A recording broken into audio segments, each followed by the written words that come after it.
The conference room smelled like expensive leather and cold panic. I sat at the long mahogany table, watching Victor Haynes, our CEO, explain the disaster with the calm of a man who had already decided who would take the fall. His words were smooth, careful, designed to sound like accountability while pointing fingers everywhere but at himself. The analytics division didn't raise sufficient concerns early enough, he said, his eyes sliding past me. My stomach turned to ice. The analytics division. That was my department. I opened my mouth to speak, but Victor continued without pause, his voice filling the room like smoke. Around the table, 12 executives avoided my gaze. I realized in that horrible moment that I was being offered up as a sacrifice. The partnership with NextWave Solutions had collapsed 3 days ago, taking $4 million and 6 major clients with it. And Victor was making sure everyone knew it wasn't his fault. I remembered the first warning I had given him 6 months ago, in his corner office with its view of the city skyline. It had been early September when I first noticed something off about NextWave's financial projections. Nothing dramatic at first, just small inconsistencies in their quarterly reports.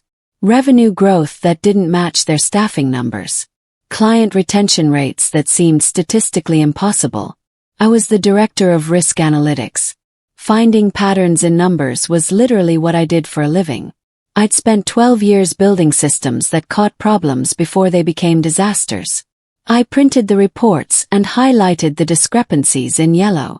Then I walked to Victor's office and knocked on his glass door. He waved me in with a smile, the kind that made you feel like you were interrupting something important. "Lauren," he said, glancing at his watch. "What can I do for you?" I placed the reports on his desk. The NextWave projections. Something doesn't add up. Victor barely glanced at them. He leaned back in his chair, fingers steepled. "You're paid to keep us grounded, Lauren. Not scared. This is a solid opportunity." The dismissal was gentle but absolute. I left his office feeling uneasy but professional. 2 weeks later, the numbers got worse. I spent the next 3 weeks digging deeper, pulling public filings, cross-referencing vendor lists, analyzing cash flow patterns. Every layer I peeled back revealed more problems. NextWave was overstating their capabilities. Their supposedly revolutionary software was built on licensed technology they didn't own. Their biggest client was a shell company registered in Delaware with no actual operations. I compiled everything into a 20-page report and requested another meeting.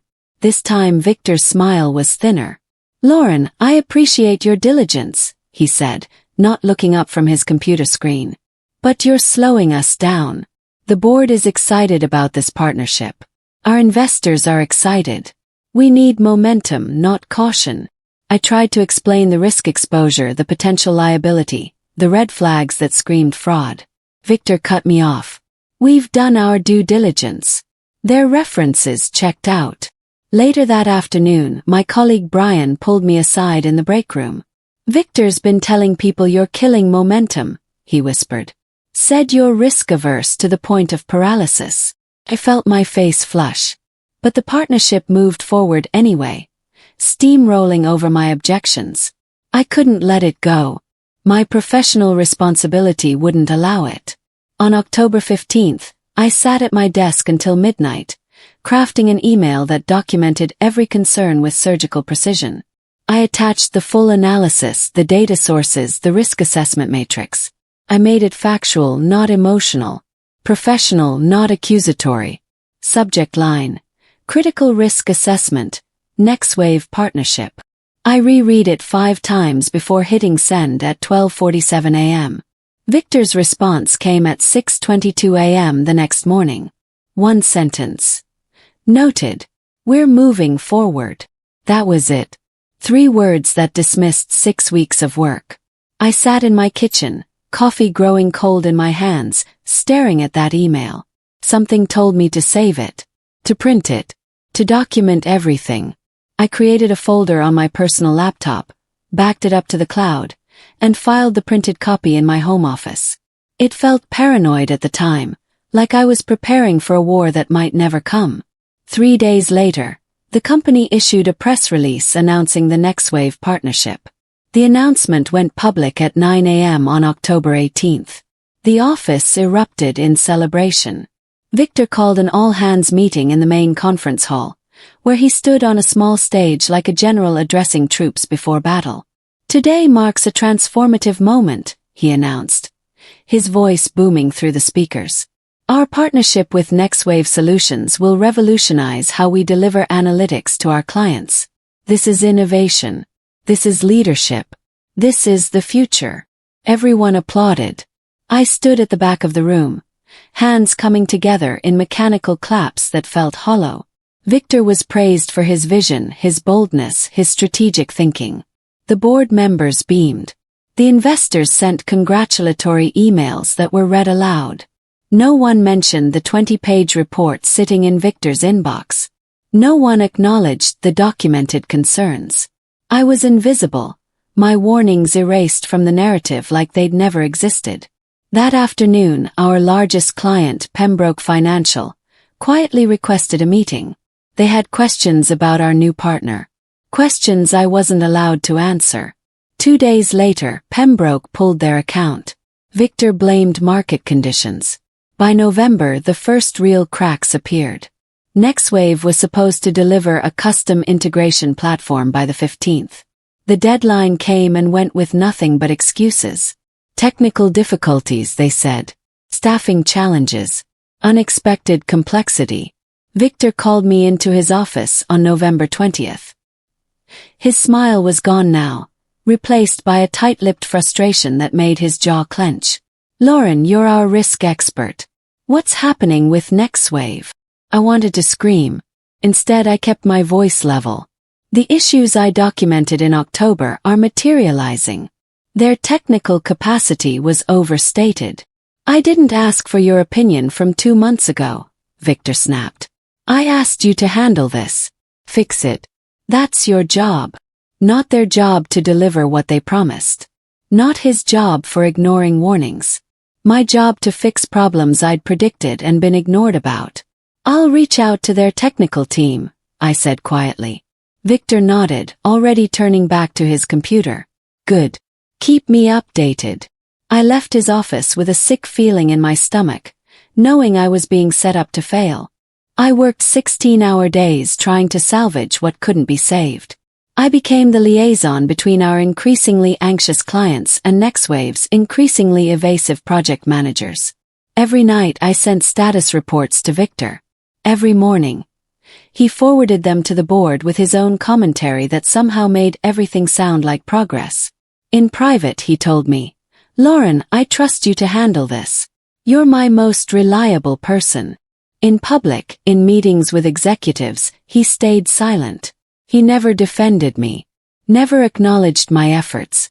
Never mentioned that I'd warned him. On December 3rd, NextWave missed another major deliverable. This time, it was a client-facing product demo that had been scheduled for weeks. The client, Ashford Industries, was furious. They'd brought their entire executive team to see the revolutionary technology they'd been promised. Instead, they got excuses and a PowerPoint presentation. Ashford's CEO walked out halfway through. That night, I sat in my car in the parking garage, forehead pressed against the steering wheel, and let myself cry for exactly 5 minutes. Then I dried my eyes and went home. The collapse happened fast, like a building that had been rotting from the inside finally giving way. On December 18th, NextWave's CEO stopped responding to emails. Their office number went to voicemail. Their website went dark. Within 48 hours, we discovered they'd liquidated their assets and dissolved the company. $4 million of our investment capital gone. 6 major clients threatening lawsuits. 18 months of roadmap commitments. Impossible to fulfill. The board called an emergency meeting for December 20th. I spent the night before organizing every document, every email, every warning I'd sent. I didn't know if I'd need them, but I prepared anyway. I waited for Victor to acknowledge what had happened, to take responsibility for the decision he'd made despite clear warnings. I waited for him to tell the board the truth. He didn't. Instead, he scheduled the emergency meeting for 10 a.m. sharp, and I walked into that conference room knowing exactly what was about to happen. The leather chairs, the mahogany table, the executives who wouldn't meet my eyes. This was my sacrifice. Victor stood at the head of the table, hands clasped behind his back, projecting the gravitas of a leader in crisis. This failure represents a breakdown in our due diligence process, he began. Felt my pulse quicken. The analytics division is responsible for vetting potential partners. They assess risk, evaluate capabilities, and provide recommendations to leadership. In this case, those systems failed. My systems, my division, my failure. Except it wasn't. I opened my mouth to speak, but Victor continued, his voice rising slightly. I've reviewed the timeline, and it's clear that warning signs were either missed or not escalated with sufficient urgency. He was using my own words. Phrases pulled directly from my October 15th email, twisted and reframed to suggest incompetence instead of ignored wisdom. Warning signs like revenue inconsistencies and client verification issues should have triggered immediate escalation, he said. Those were my exact bullet points. The room was silent. I looked around the table.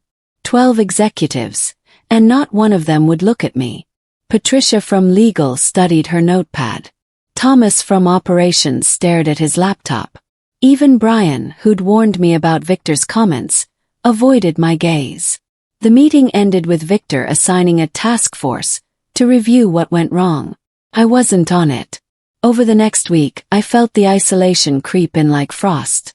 Colleagues stopped including me in email chains. Meetings happened without me. Conversations ended when I entered the break room. On December 27th, a junior analyst named Kyle approached my desk, looking uncomfortable. Hey Lauren, I just wanted to say I'm sorry about everything. Sorry about what? Yes. Kyle shifted his weight. People are saying you signed off on the NextWave deal. That you approved the partnership. My blood ran cold. I didn't sign off on anything. I warned against it. Yeah, well, that's not what people are hearing. After Kyle left, I went back through my sent folder, pulling up every email I'd sent about NextWave. The warnings, the risk assessments, the final plea on October 15th. All of it, documented and time-stamped. Then I pulled up Victor's responses. Noted. We're moving forward. You're slowing us down. Handle it. The pattern was undeniable. I'd been ignored, then positioned to take blame.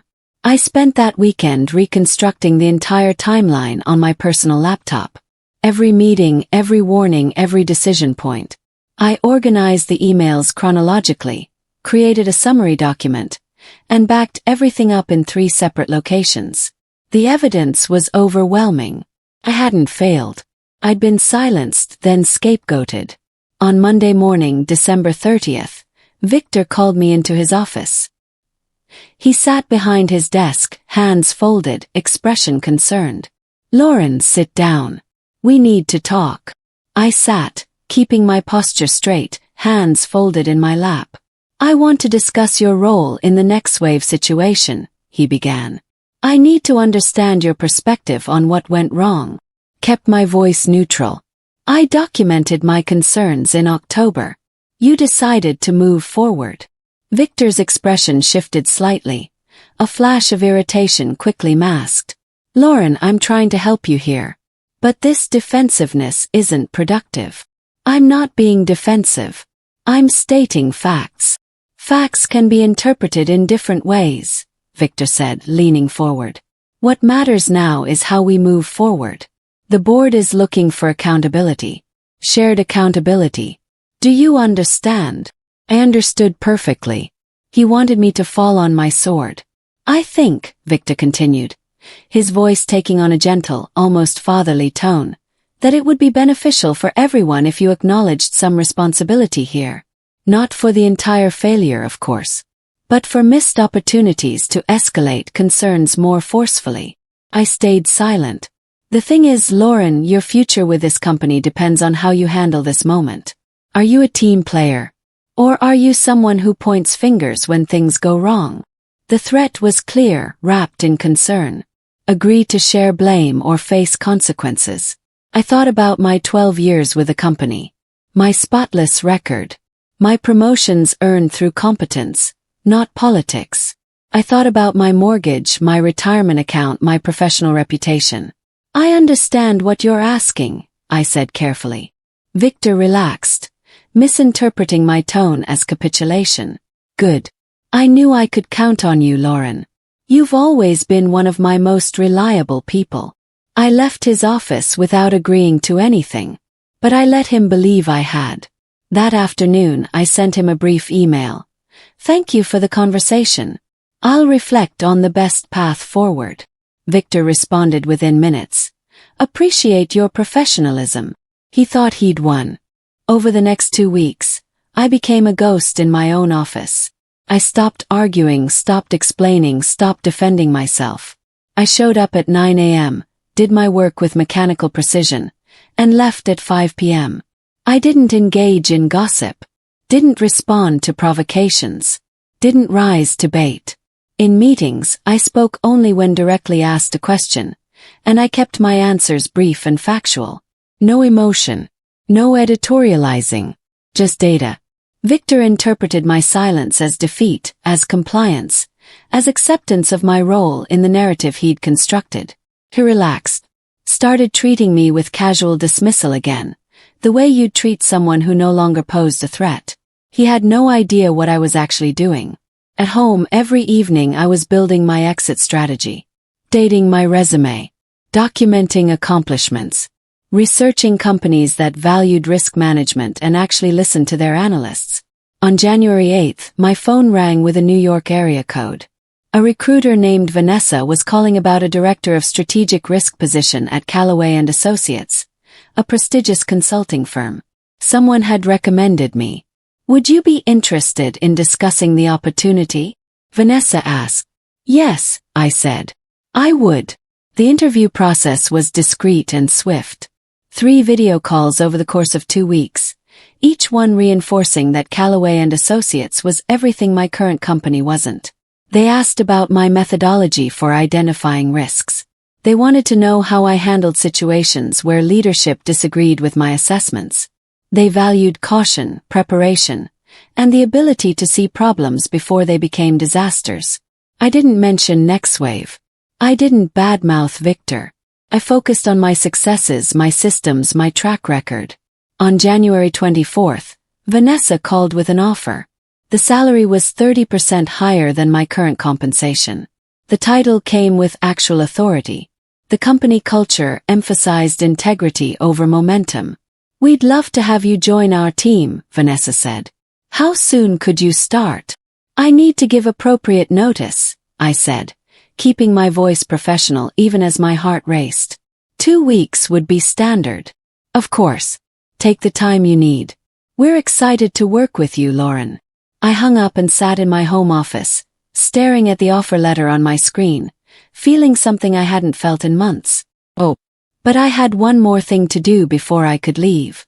On January 27th, Victor called me into a conference room for what he described as a strategic planning session. When I arrived, I found the entire executive team assembled. Victor stood at the front, looking pleased with himself. Lauren, thank you for joining us. As we discussed, the board has requested a comprehensive analysis of the NextWave failure. We need someone to present the lessons learned, to show we're taking accountability seriously. He smiled, and in that smile I saw the full scope of his plan. Given your role in the analytics process, you're the natural choice to deliver this presentation. You'll present to the full board next week. Consider it an opportunity to explain what went wrong and how we can improve. An opportunity. He was positioning me to publicly accept responsibility for his failure, to stand in front of the board and take the fall while he stood to the side, nodding gravely. Around the table, executives watched me with varying degrees of discomfort.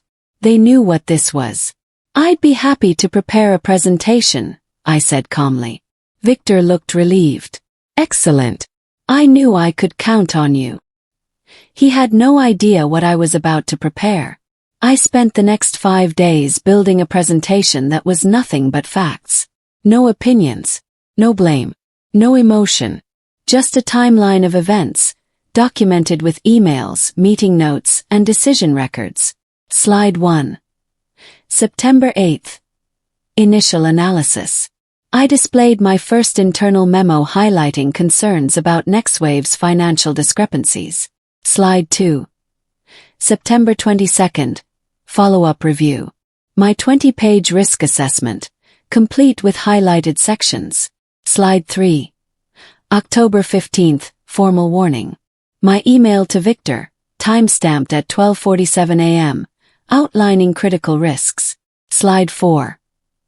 October 15th. Executive response. Victor's reply. Noted. We're moving forward. Every slide was neutral. Every slide was factual.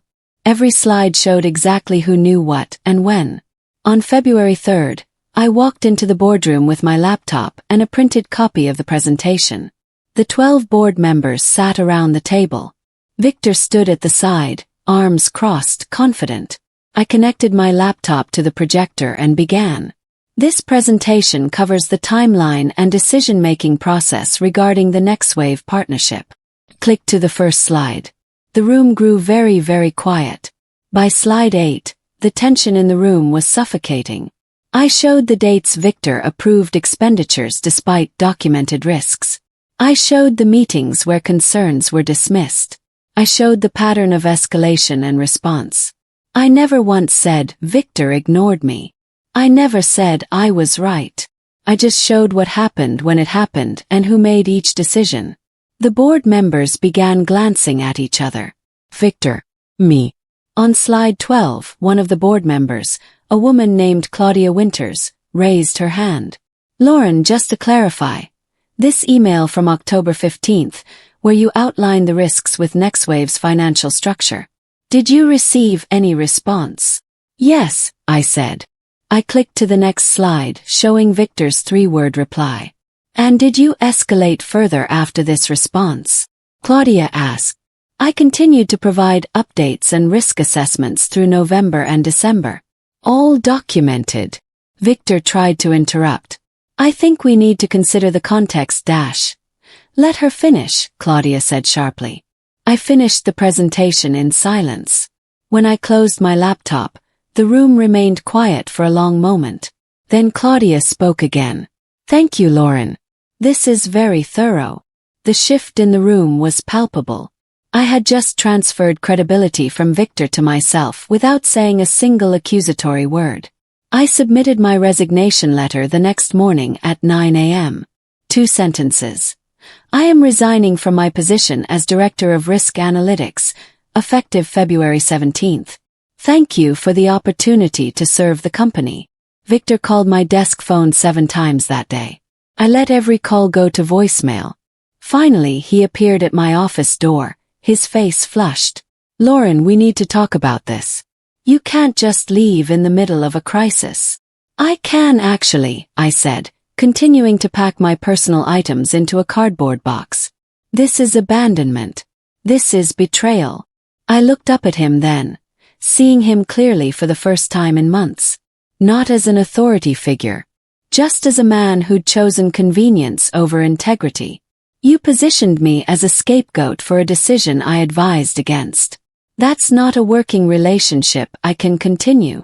I never dash, he started. You did. We both know it. The board knows it now too. Victor's expression shifted through several emotions. Anger, panic, calculation. Finally, he settled on hollow threats. Good luck finding another position after this. Your reputation is tied to that failure. I continued packing. His name was already tied to it worse than mine.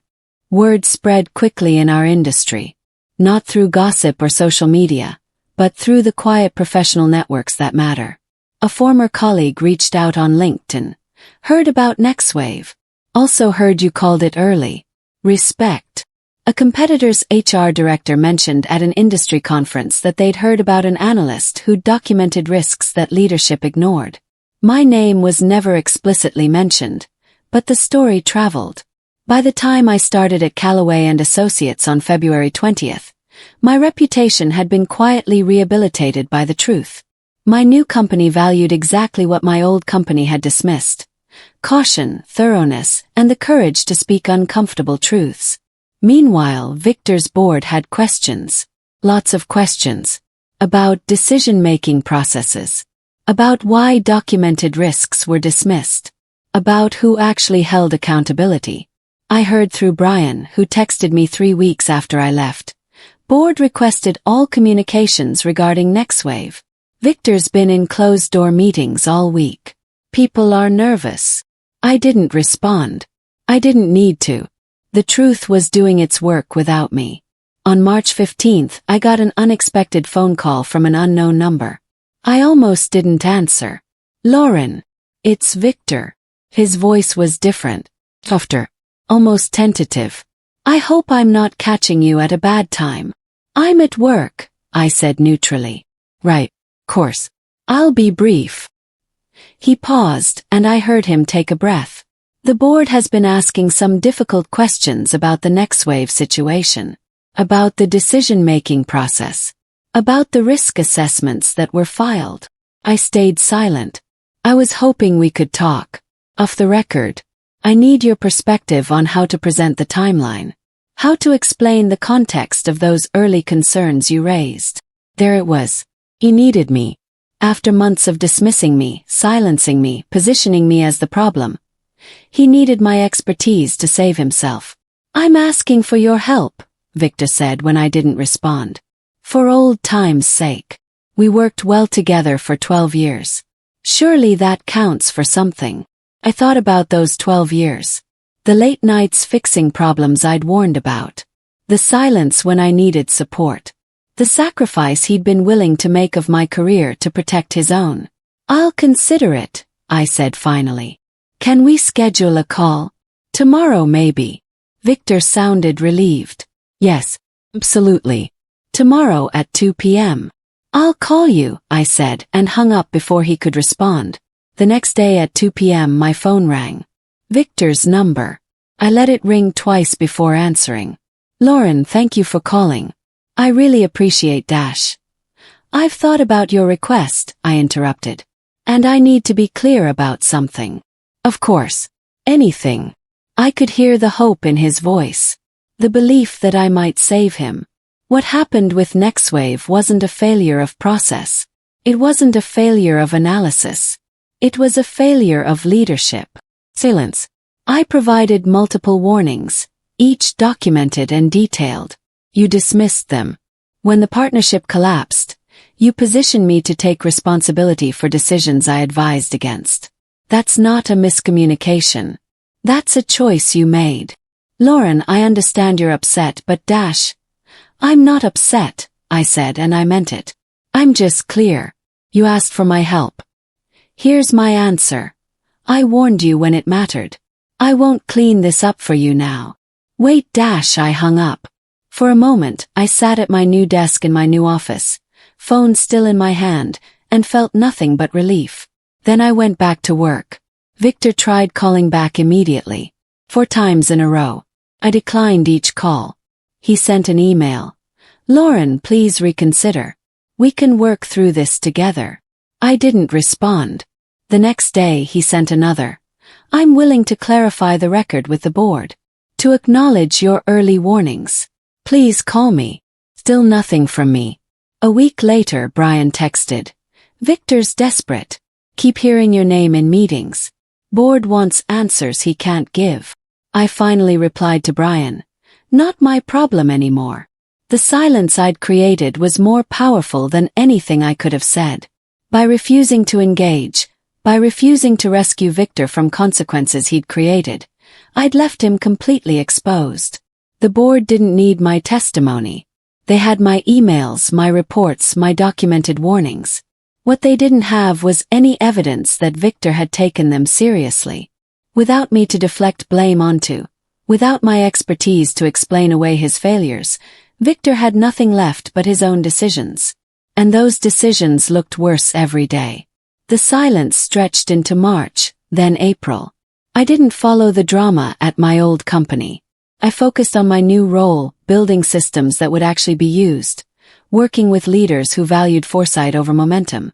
But the industry is small and news travels. In May, I heard through a former colleague that Victor had been asked to step down as CEO. The board cited strategic differences and leadership concerns. A consulting firm was brought in to stabilize operations. The company survived but diminished. 3 more major clients left after Victor's departure, citing trust issues. The next wave failure had exposed deeper problems in the company culture, a pattern of prioritizing appearances over substance, of valuing confidence over competence. Without Victor's protective presence, without me cleaning up the messes, the structural weaknesses became impossible to ignore. I felt no satisfaction in his downfall, no vindication, just a quiet acknowledgement that consequences had finally found their target. Meanwhile, I was thriving. My work at Callaway was being recognized industry-wide. A risk framework I developed was being adopted by 3 major clients.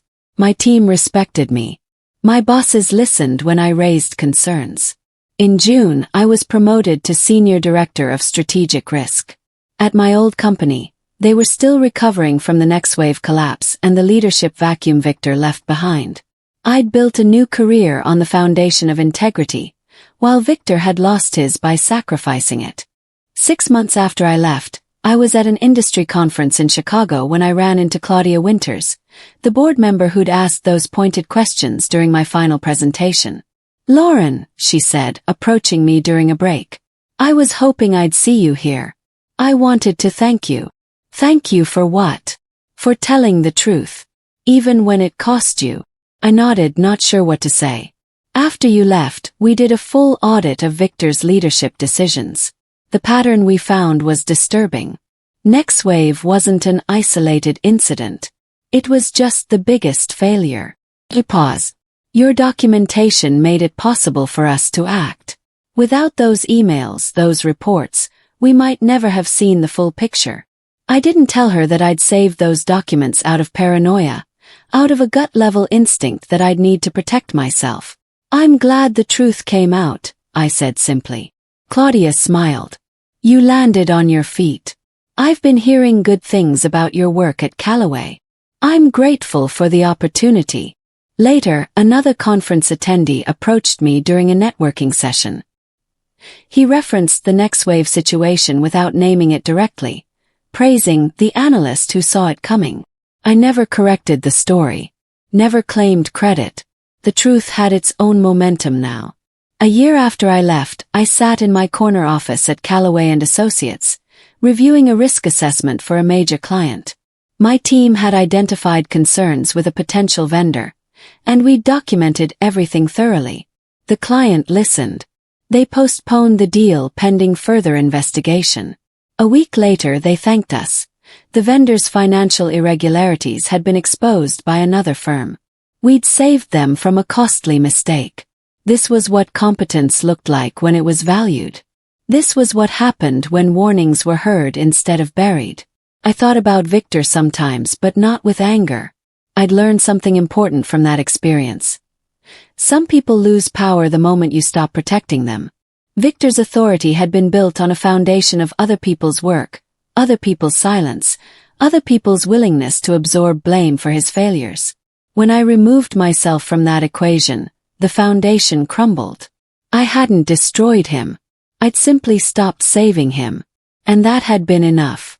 My career was stronger now than it had ever been, built on competence and integrity instead of politics and positioning. I'd won not by revenge, but by refusing to participate in my own diminishment. Some victories are quiet. Some are built in the space between what you do and what you refuse to do. Mine was both.